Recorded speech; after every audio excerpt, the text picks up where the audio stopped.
Hey, it's me, Miss V The Storyteller. I am talking to you.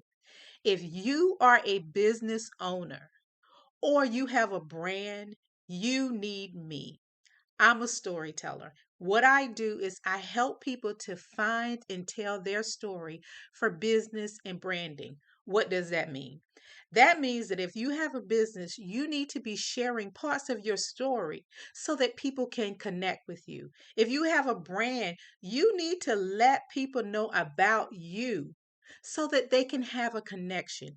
If you are a keynote speaker somewhere, or if you're on a podcast and you're selling something, people want to know who you are. People want to know who they're doing business with.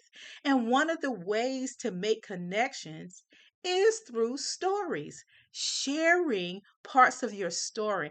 I'm not telling you to tell all your business because I don't tell all mine. However, I do share parts of my story and I make great connections because people see themselves in me. They see that I've been through some stuff. And believe me, I have been through some stuff. So I share my story and I make great connections. And you know what that does? That makes money. That brings in the bling bling. I'm telling you, because when people make connections with you, they want to do business with you. So if you're a business owner or you have a brand, don't you want to make more money? Well, I'm just telling you, if I were you, I would be looking up Miss V the Storyteller